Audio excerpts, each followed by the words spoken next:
Bonjour, nous sommes mercredi et comme chaque mercredi, je vais partager avec toi un résumé d'un livre de la Bible. Tout à l'heure, on parlera des hommes qui font le mal.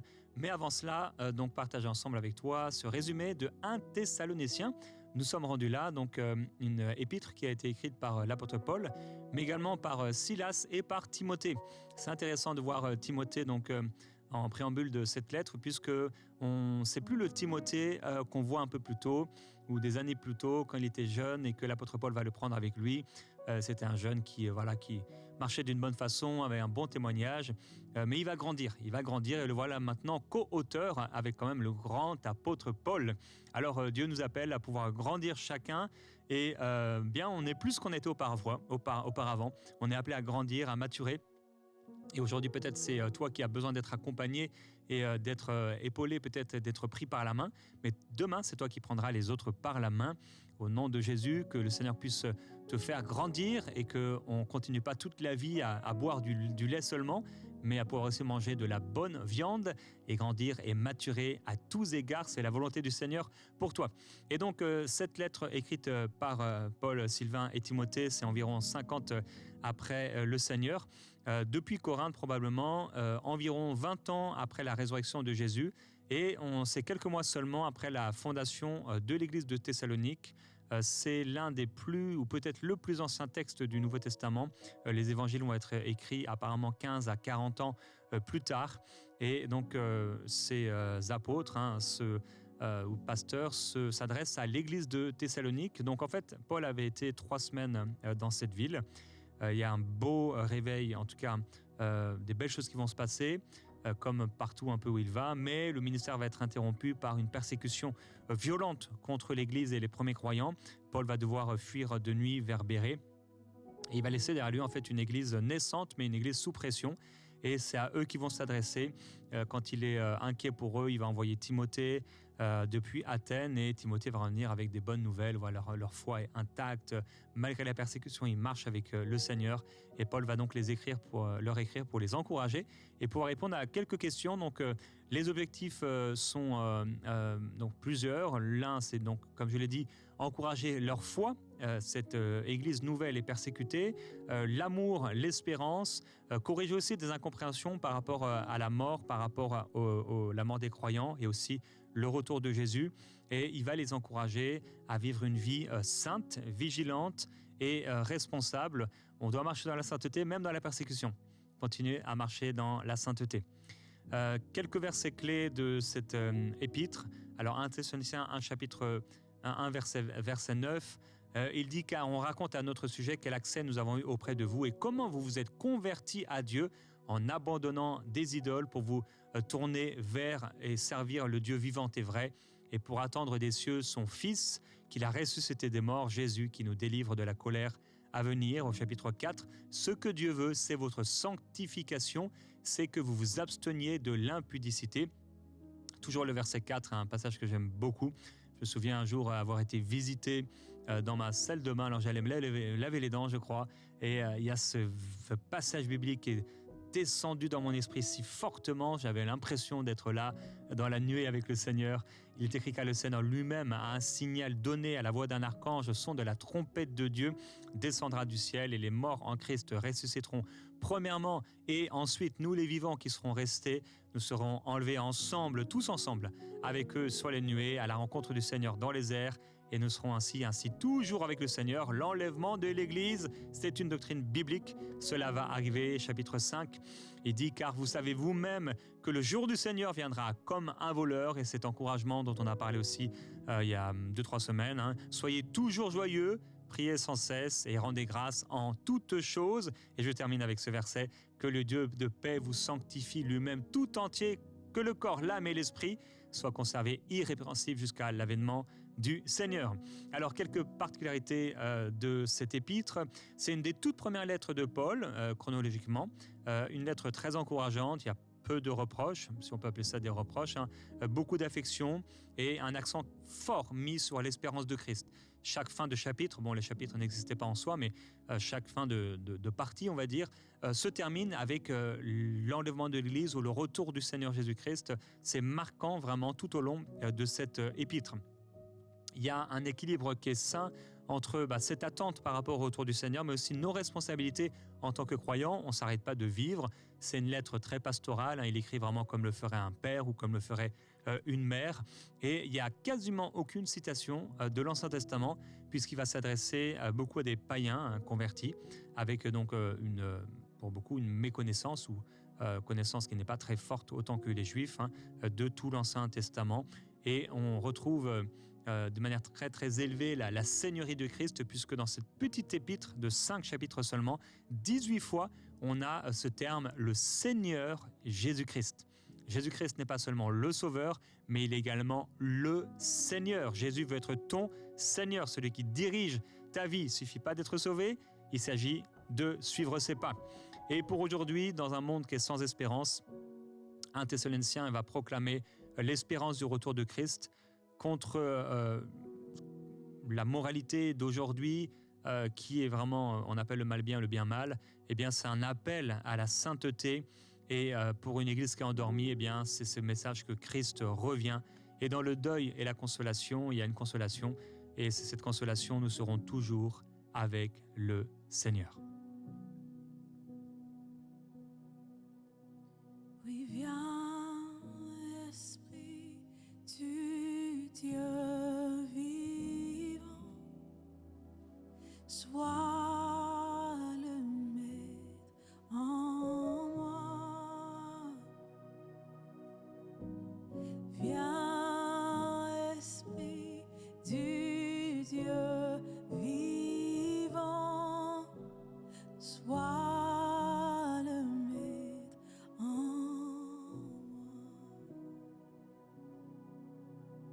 Sonde-moi,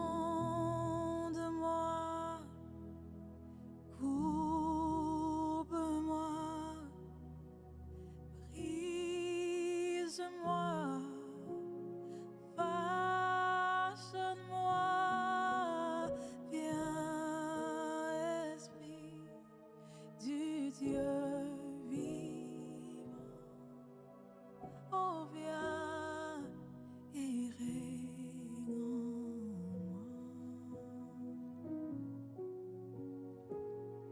Viens et règne, oui, viens et règne, viens et règne en moi. Oh, viens et règne, viens et règne, viens et règne en moi.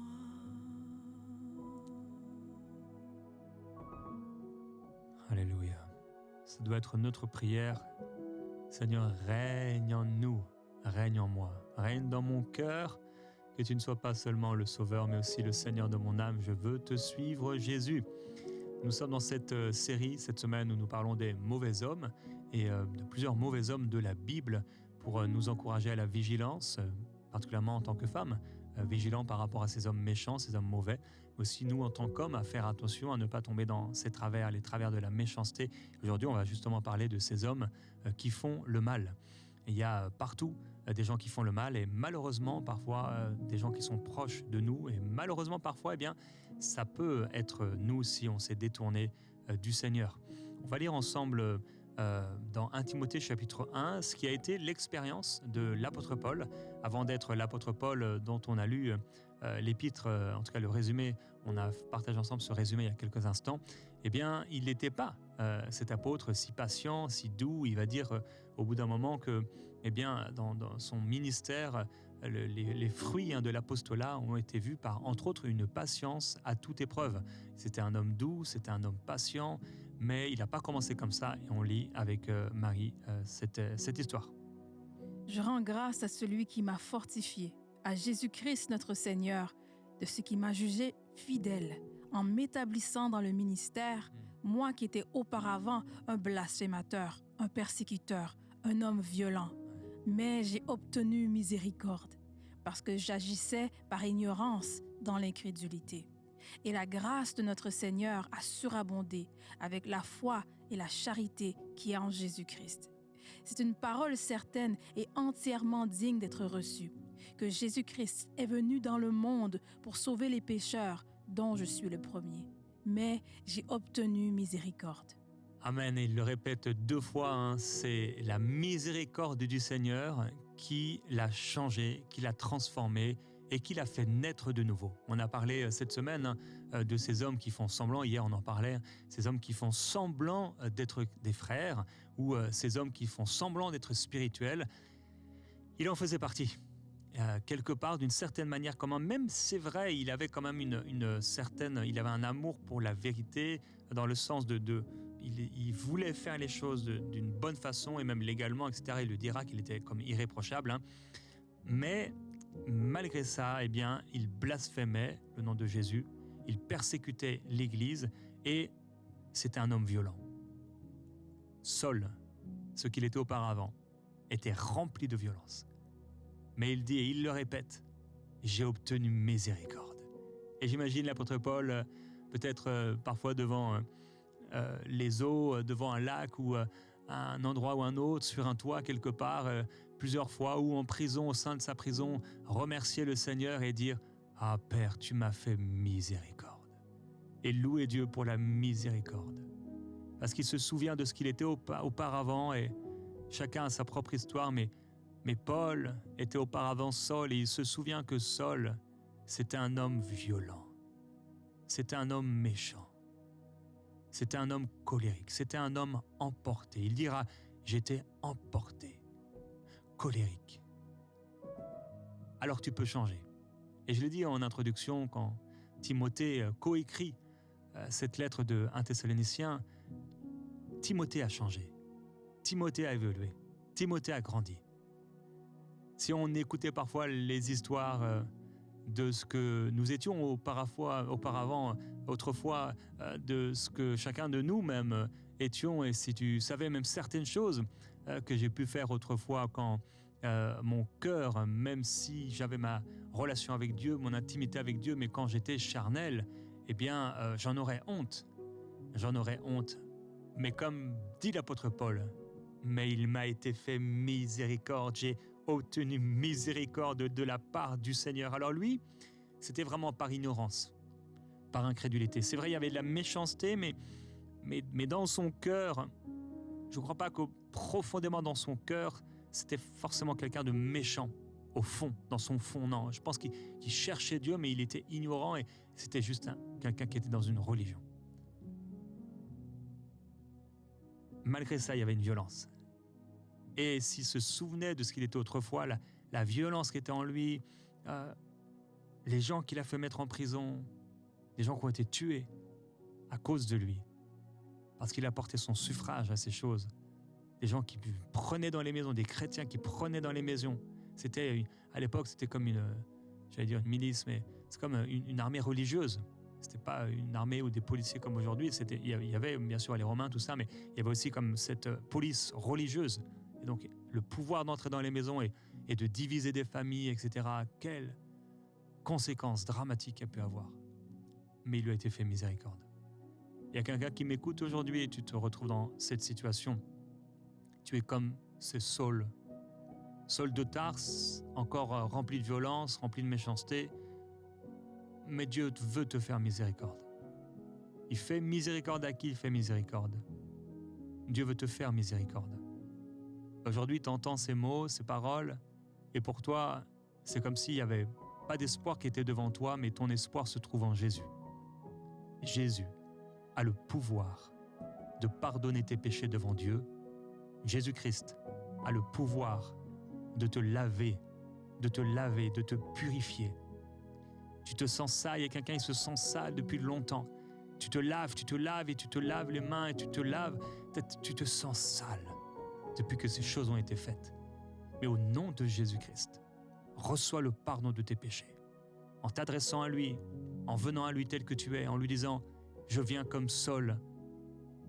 Il y a ma violence, il y a cette violence dans ma vie, il y a cette colère, il y a ces péchés, mais Jésus-Christ, je viens à toi et je te demande pardon pour mes péchés. Pardonne-moi, dis-lui. Pardonne-moi. Viens à lui aujourd'hui et tu trouveras grâce, parce que Dieu est un Dieu de grâce. Il y a cette femme qui est adultère, on la jette aux pieds de Jésus, mais Les pharisiens et les religieux veulent la tuer. Mais Jésus fait grâce. Il la relève et dit, je ne te condamne pas moi non plus, mais va et ne pêche plus.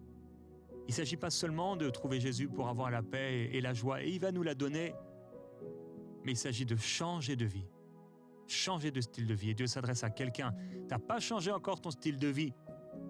Peut-être tu pries maintenant, peut-être tu lis la Bible, peut-être tu vas à l'église de temps en temps, mais il faut que ce soit ton cœur qui change. Tu auras beau changer les vêtements, changer l'apparence, ça ne changera pas ton cœur. Tu as besoin de t'approcher de Jésus et tu as besoin de renoncer à ce que tu étais autrefois pour passer de Saul à Paul, pour passer de Simon à Pierre, pour être changé dans ce que tu pensais être ton identité. Quelqu'un, tu trouvais ton identité dans le sexe, dans le fait d'avoir beaucoup de relations sexuelles. Il y a quelqu'un, tu retrouvais ton identité dans le fait d'avoir de l'argent.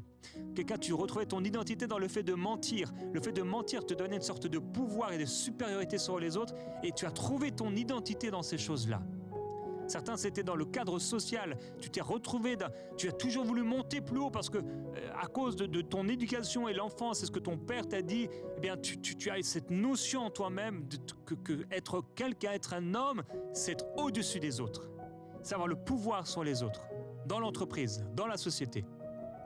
Et Jésus va balayer tout cela maintenant pour t'amener dans ce que tu es vraiment en lui, en Jésus-Christ. Il y a cette femme que Jésus rencontre, on appelle cette femme la femme samaritaine. Elle rencontre Jésus, elle est allée avec sa jarre pour aller prendre de l'eau.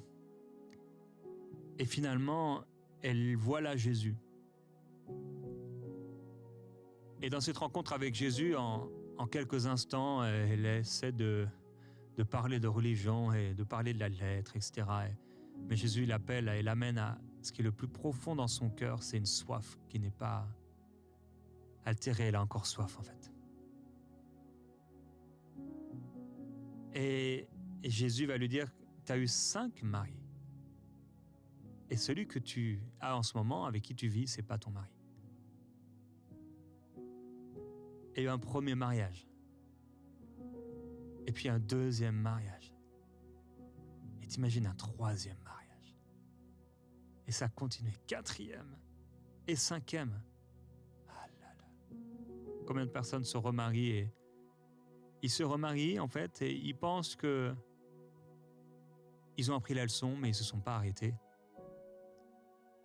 Ils se sont pas arrêtés, ils se font pas conseiller. Ils pensent que ils vont gérer. Mais s'il n'y a pas de changement, s'il n'y a pas de repentance profonde, s'il n'y a pas d'action de Dieu, s'il n'y a pas une véritable, je vais dire, retraite spirituelle, consécration avec Dieu, les mêmes travers reviendront. Les mêmes choses reviendront. On va lire dans 1 Pierre chapitre 3, continuer cette pensée avant de prier. Ne rendez point mal pour mal ou injure pour injure. Bénissez au contraire, car c'est à cela que vous avez été appelés, afin d'hériter la bénédiction. Si quelqu'un en effet veut aimer la vie et voir des jours heureux, qu'il préserve sa langue du mal et ses lèvres des paroles trompeuses, qu'il s'éloigne du mal et fasse le bien, qu'il recherche la paix et la poursuive. Car les yeux du Seigneur sont sur les justes et ses oreilles sont attentives à leurs prières. Mais la face du Seigneur est contre ceux qui font le mal. Waouh, la face du Seigneur est contre ceux qui font le mal. J'aimerais m'adresser à toi si tu fais le mal. Ta vie, c'est faire le mal. La face du Seigneur est opposée à toi. Mais merci au Seigneur, parce qu'en même temps, son cœur se tourne vers toi pour t'amener au salut et à la délivrance. Mais d'une certaine manière, aujourd'hui, la face du Seigneur se tourne contre tes œuvres et contre tes actions. Et c'est dangereux, très dangereux, de mourir ainsi et de continuer à vivre ainsi. La face du Seigneur est contre ceux qui font le mal. Alors c'est vrai, parfois on peut être si accablé quand on pense à des violeurs, quand on pense à des tueurs, quand on pense à des hommes méchants, quand on pense à des gens qui volent les pauvres, qui volent les veuves, qui trompent et qui trichent, qui n'en ont jamais assez. La parole de Dieu parlera de ces gens qui font travailler les autres et qui ne leur donnent pas de salaire. La face du Seigneur se tourne contre ces gens. Et il y aura une rétribution. Et il y aura des conséquences. Et donc, Pierre nous dit qu'il ne faut pas rendre le mal pour le mal. L'homme méchant, il rend le mal pour le mal. Mais mon frère, ma sœur, si c'est toi, tu m'entends, tu marches avec Dieu, tu ne peux pas rendre le mal pour le mal. Je me souviens d'une sœur que je connais bien. Elle était dans un contexte... à l'époque, c'était un contexte vraiment catholique, dans les années 70, quelque part. Et en fait, elle n'était pas catholique et elle était pasteur avec son mari. Et ils se sont fait persécuter à l'époque, mais violemment, vraiment violemment, et au point de persécuter, de faire du mal à ses propres enfants. Et les propres enfants revenaient avec des bleus et des coups qui s'étaient pris à l'école, juste parce qu'ils étaient chrétiens, non catholiques. Et la maman disait à sa fille, il faut que tu leur pardonnes. Et en entendant leur témoignage, et c'est pas arrivé une seule fois, ça arrivait longtemps. Je me disais, waouh, Seigneur, quel amour, quel pardon, quelle œuvre de l'Esprit dans le cœur de cette personne, de réussir à pardonner, à continuer d'encourager à aimer ceux qui ont frappé ses propres enfants. Ça, c'est l'œuvre de Dieu. Pierre nous dit, et c'est l'Esprit qui parle, ne rend pas le mal pour le mal. Alors je t'encourage, mon frère, ma sœur, parce que il dit de ne pas rendre injure pour injure. Si on t'injure, on t'injurie, on te fait du mal, on dit du mal de toi, ne réponds pas. Ne réponds pas comme le font les gens qui font du mal. On est d'un autre royaume. Nous, on doit s'éloigner du mal. On doit faire le bien. On doit vivre dans la paix et poursuivre la paix. Et c'est ainsi qu'on est appelé par le Seigneur à marcher dans la justice. Et Dieu sera attentif à nos prières. Dans l'épître de Jean, 1 Jean chapitre 3, Jean va nous dire que celui qui est né de Dieu, il ne pratique pas le péché. Il ne vit pas dans le péché. Mais celui qui pêche, il n'est pas de Dieu. Et il dit, c'est par là que se font reconnaître les enfants de Dieu, les enfants du diable. Si tu es un enfant de Dieu, tu pratiques la justice. Et si tu es un enfant de Dieu, il dit, tu aimes ton frère. On peut lire avec toi au verset 12, même au verset 11, Marie. Car ce qui vous a été annoncé et ce que vous avez entendu dès le commencement, c'est que nous devons nous aimer les uns les autres et ne pas ressembler à Caïn, qui était du malin et qui tua son frère. Et pourquoi le tua-t-il? Parce que ses œuvres étaient mauvaises, que celles de son frère étaient justes. Ne vous étonnez pas, frères, si le monde vous haït. Nous savons que nous sommes passés de la mort à la vie, parce que nous aimons les frères. Celui qui n'aime pas demeure dans la mort. J'aimerais prier sur ces paroles. Père, tu nous dis que si nous n'aimons pas nos frères, nous sommes encore dans la mort. Que si nous voulons tuer, si nous détestons, si nous haïssons nos frères, nous sommes encore dans la mort. Aujourd'hui, Père, tu nous appelles à marcher dans l'amour, à ne pas leur rendre le mal pour le mal, à ne pas voler parce qu'on a été volé, violer parce qu'on a été violé, mentir parce qu'on nous a menti, tromper parce qu'on nous a trompés. Tu nous appelles à un autre style de vie. C'est plus qu'un style de vie, c'est une nature profonde. Notre nature profonde, c'est la sainteté. Notre nature profonde, c'est de faire le bien. Père, nous voulons nous prosterner, nous agenouiller devant toi, Seigneur. Notre nature profonde, c'est la bonté, c'est l'amour, c'est la sainteté, c'est c'est la justice. Nous voulons marcher dans ton amour. Nous voulons pardonner ceux qui nous ont fait du mal. Il y a quelqu'un dans ce temps de prière qui doit pardonner de tout son cœur. Tu entends et tu as entendu des appels à pardonner, mais ton cœur est resté fermé. Je t'en supplie, pardonne. Pardonne, tu vas te sentir tellement mieux. Ne porte plus ce poids. Dis-le, Seigneur, je pardonne. De tout mon cœur, je pardonne. Comme tu m'as pardonné, je pardonne. Comme tu m'as aimé, je veux aimer. Père, je prie pour mes bien-aimés, je te demande s'il te plaît, aide-les à aimer. Permets-nous d'aimer comme tu nous as aimés. Permets-nous d'aimer comme tu aimes. Permets-nous de ne pas jeter la pierre à la femme adultère. Permets-nous de croire encore en celle qui a été mariée 5 fois. Permets-nous d'aimer encore et de faire du bien à ceux qui sont délaissés par la société, rejetés, méprisés. Seigneur, nous voulons marcher dans ton amour. Nous voulons être des hommes de paix. Marcher dans ta justice et dans la sainteté.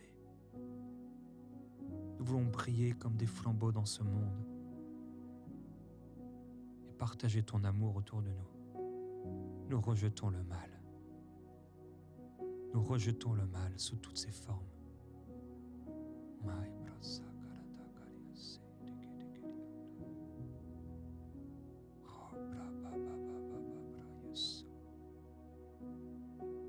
Jésus, Jésus. Dans ton cœur, il y a cette pensée qui monte. Tu te revois faire certaines actions. Et c'est l'Esprit de Dieu qui fait monter cela comme de l'eau qui bout et va s'évaporer. C'est Dieu qui met les choses à la surface afin que tu puisses confesser devant lui et lui dire « Seigneur, je renonce et Seigneur, pardonne-moi. Pardonne-moi. » Il y a eu des mots échangés, il y a eu de la violence, il y a eu de la colère, il y a eu des paroles. Il y a eu des mauvaises actions et on ne sera pas tenu innocent devant le Seigneur. Nous porterons notre responsabilité si nous ne sommes pas repentis. Nous voulons nous repentir, Seigneur, d'avoir rendu l'injure à ceux qui nous injuriaient. Nous voulons nous repentir d'avoir rendu le mal à ceux qui nous faisaient du mal. Jésus-Christ, tu es notre modèle parfait, l'homme parfait par excellence. Nous voulons te suivre. Toi, tu ne rendais pas injure pour injure. Tu ne rendais pas le mal quand on te faisait le mal. Tu t'es humilié. Tu t'es abaissé. Permets-nous de nous abaisser, Seigneur, même quand on aurait l'impression de perdre quelque chose. Parce que quand on s'abaisse devant toi, il y a un moment tu nous élèveras. À un moment tu nous béniras. Notre joie sera si profonde de ta présence. Ta présence sera si forte qu'elle va nous combler. On ne va rien perdre. Je te bénis, Seigneur Jésus-Christ. On ne perdra rien. Mais on gagnera de marcher dans la sainteté, d'être un homme de bien. Dieu t'appelle à être un homme de bien. Sois cet homme au nom de Jésus. Sois cet homme qui marche avec Jésus, pas seulement comme sauveur, mais comme Seigneur. Sois ce disciple comme Timothée, qui grandit avec Dieu, et que tu deviendras une source de bénédiction.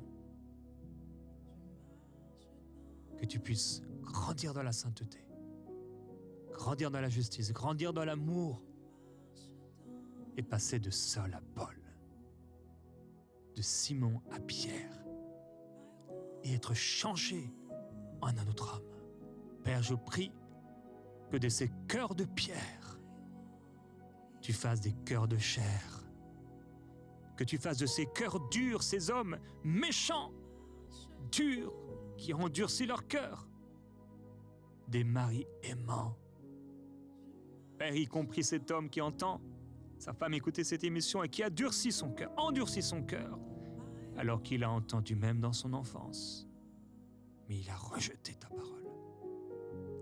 Qu'il soit convaincu de péché au nom de Jésus-Christ et fasse cette rencontre avec toi, Seigneur, qui va tout changer. Amen.